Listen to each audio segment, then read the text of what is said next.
Our first encounter with Geralt of Rivia wasn't actually in the game The Witcher 1. It happened 17 years earlier in 1990 with the publication of the very first short story in the Witcher series. The character of Geralt and the world of The Witcher were created by the Polish author Andrzej Sapkowski. Over the next decade, the core foundation of this world was established through the publication of 7 novels. But before the release of the first Witcher game, the book series was relatively unknown outside of Poland. It was only after the successful release of the first game that these books were translated into English and gained worldwide recognition. Meanwhile, in 2002, the game development company CD Projekt Red was founded. The company initially started its work by localizing major video games into Polish, such as collaborating with Interplay for the Baldur's Gate series. A few years later, the company purchased the rights to make the Witcher game from its creator for approximately $10,000. This was the official beginning of the Witcher game series. When the fledgling Polish studio CD Projekt Red released its first game in 2007 based on Andrzej Sapkowski's popular novels, few expected it to become the cornerstone of one of the most beloved trilogies in video game history. Welcome back. The franchise we are reviewing this time is Witcher. Witcher. Release 2007. Meta 81. Release platforms PC. Cost $1 million. Sell 2 million copies. Playtime main story 35 hours. Main plus extra 46 hours. Completionist 63 hours. The Witcher 1 was a title brimming with ambition. It presented a deep story and a dark world that set new standards for moral choices. But that ambition came at a cost. The game suffered from technical problems and some very strange gameplay mechanics. If The Witcher 1 did one thing perfectly, it was its storytelling and world building. The game picks up right after the events of the books, with Geralt, the famous Witcher, suffering from amnesia. He's found by his friends and taken to the fortress of Kaer Morhen. This amnesia serves as a clever narrative device. It allows new players to be introduced to the complex world, while also giving longtime fans of the books a fresh perspective. The story is deeply political, personal, and filled with mature themes. In the world of The Witcher, there are no clear good or bad choices. There is only the lesser evil. The game constantly forces you into situations where you must pick between 2 undesirable options, and the consequences of those decisions catch up to you hours later, often in unexpected ways. This level of moral ambiguity was exceptional for its time and created a narrative that remained incredibly faithful to its source material. The gameplay of The Witcher 1 is where opinions become extremely divided. Instead of using a standard action RPG system, CD Projekt Red opted for a unique combat mechanic that many describe as rhythm-based. You can't just button mash your way to victory. Instead, you have to click at precise moments to continue Geralt's attack combos. Geralt has 3 distinct combat styles: strong, fast, and group, and you have to switch between them based on the enemy you're facing. Furthermore, the alchemy system plays a crucial role. Unlike in the later games, potions must be consumed before a fight, requiring careful planning. This system felt tedious and clunky to some, but others found it tactical and faithful to the lore of a Witcher who always prepares for battle. This aspect of the game demands patience and is certainly the biggest hurdle for new players. The Witcher 1 was developed using a modified version of the Aurora engine, the same engine that powered Neverwinter Nights. And let's be honest, even back in 2007, the graphics, particularly the character animations, looked dated. Faces were often lifeless, and movements felt stiff.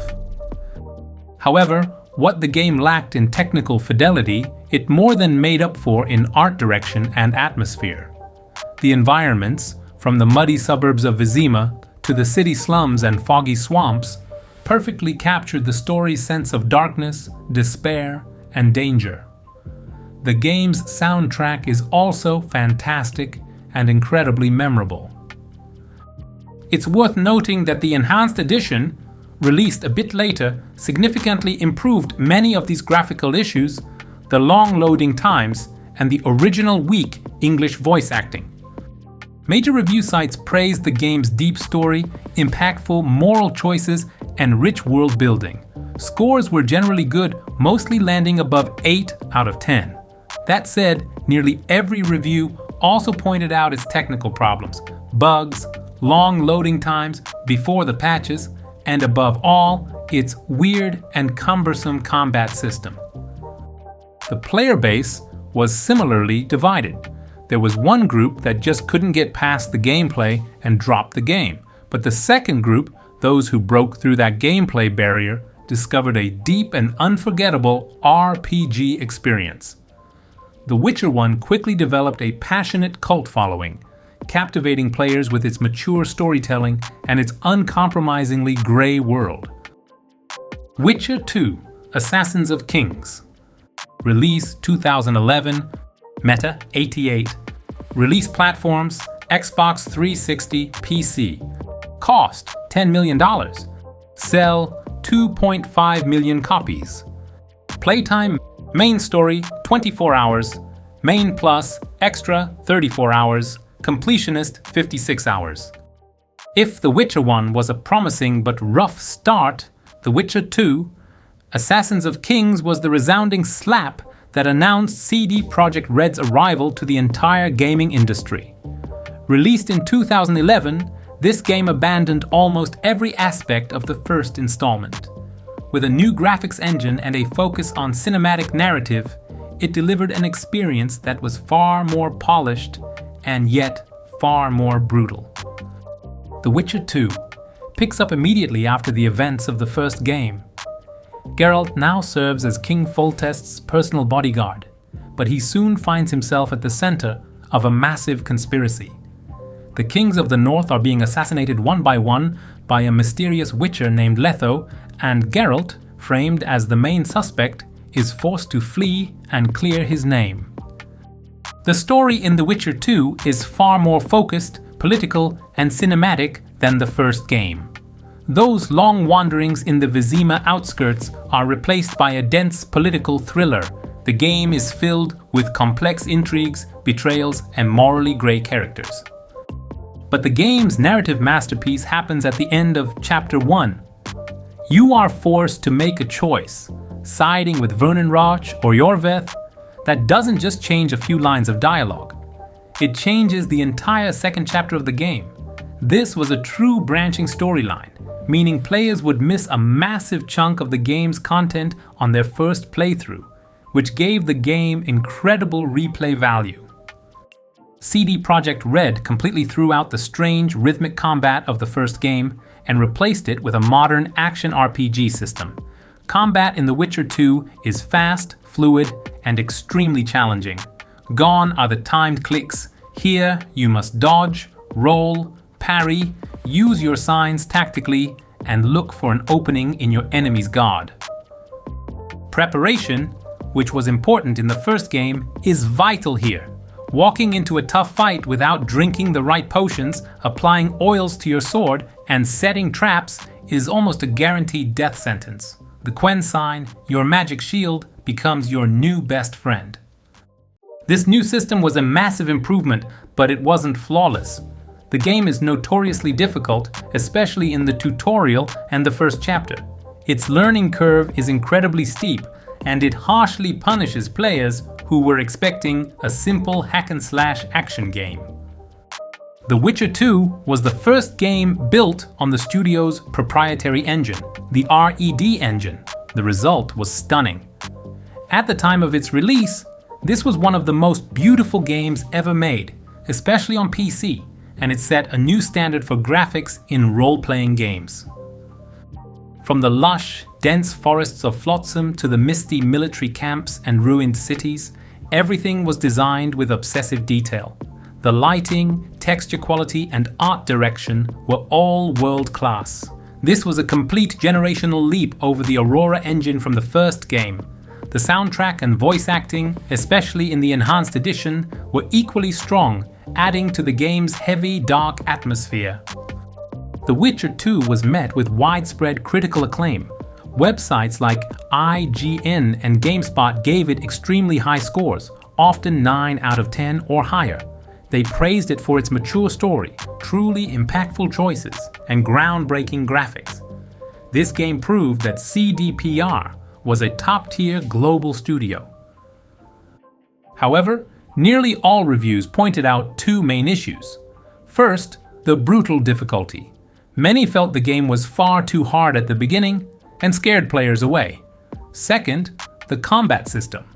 Although it was a huge step up, some still found it a bit clunky and occasionally unresponsive, especially when compared to its competitors in the action genre. Players echoed these same sentiments. Fans of hardcore RPGs fell in love with its tactical depth and unflinching story.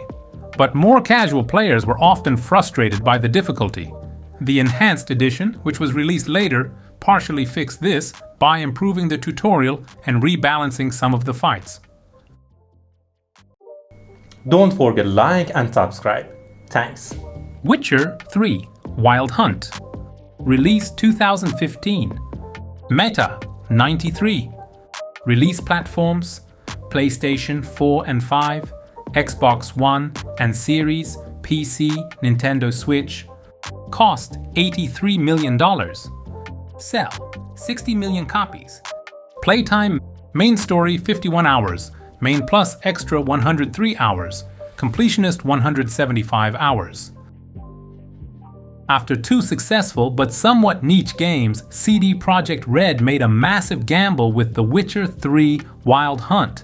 They took the narrative ambition of the first game and the action gameplay of the second and placed them within a massive, unprecedented open world. The result was not just the best game in the trilogy, it was a title that redefined the standards of the open-world RPG genre for an entire generation, cementing its name as one of the greatest and most decorated video games of all time. At its core, the story of The Witcher 3 is surprisingly personal and emotional. This is no longer a complex political conspiracy like in Witcher 2, it is a desperate search. Geralt of Rivia is looking for Ciri, his adopted daughter, who is now being hunted by the Wild Hunt, a group of spectral riders from another world. This personal focus, a father searching for his daughter, gives the game a powerful emotional core. But CDPR's masterpiece is how it tells this personal story within a sprawling world, torn apart by war, famine, and prejudice. However, the place where The Witcher 3 truly shines and distances itself from all competitors is in its side quests. In a world where open-world games were filled with repetitive fetch quests, The Witcher 3 delivered side quests that each had their own short story, memorable characters, and complex moral choices. The Bloody Baron questline, all by itself, is deeper and more impactful than the main stories of many other entire games. The Witcher 3 took the action combat system from Witcher 2 and polished it to an incredible degree. Combat is far more fluid, dynamic, and responsive. Geralt can now move smoothly between a quick dodge and a full roll, and combining sword attacks with magical signs is more satisfying than ever. But the gameplay goes far beyond just combat. This game perfects the fantasy of being a Witcher. You track monsters like a detective, using your Witcher senses to follow clues. You study your bestiary to learn a monster's weaknesses, craft the right potions and oils, and finally, you haggle for your reward. Exploring the massive world, from the war-torn lands of Velen to the bustling city of Novigrad and the stormy islands of Skellige, by horse, on roach, or by boat, is a complete experience in itself. And of course, we can't forget Gwent, an addictive card game that could have easily been its own standalone release. Upon its release in 2015, The Witcher 3 was a visual marvel. Even today, its art direction is breathtaking. From the bloody sunsets over the swamps of Velen to the fierce winds bending the massive trees of Skellige, this world feels alive and dynamic. The game's soundtrack, a mixture of epic orchestral pieces and Slavic folk melodies, is masterfully woven into the game's atmosphere. The voice acting is also at the highest level. Geralt's weary, gravelly voice, brought to life by the iconic performance of Doug Cockle, has become synonymous with the character. The game was met with unprecedented universal acclaim. The Witcher 3 set a historic record by raking in over 800 awards, with over 250 of those being direct Game of the Year titles, making it one of the most awarded games in history. Nearly every major outlet gave it a perfect or near-perfect score, 9s and 10s out of 10, praising its storytelling, side quest design, world building, and the unbelievable amount of high-quality content. Players fell in love with it. The Witcher 3 was a massive commercial and cultural success. Although it suffered from bugs at launch, CD Projekt Red's incredible post-launch support with numerous patches ensured player loyalty. This support culminated in the release of two massive, critically acclaimed expansion packs, Hearts of Stone and Blood and Wine. These expansions, each adding dozens of hours of gameplay, deep new stories, and entirely new regions, set a new standard for post-launch content and were praised by critics and players just as highly as the main game itself. The Witcher 3 Wild Hunt is an undisputed masterpiece and a cultural phenomenon. As the winner of hundreds of awards, including the most prestigious Game of the Year titles, it shattered records for accolades. It is the pinnacle of a trilogy that began with ambition, continued with focus, and ultimately concluded with perfection. This title proved that an open-world game could have both an epic scale and a deeply personal, detailed story. The Witcher 3 is not just CD Projekt Red's finest hour. It is a defining achievement, and the gold standard by which all RPGs that came after it are measured.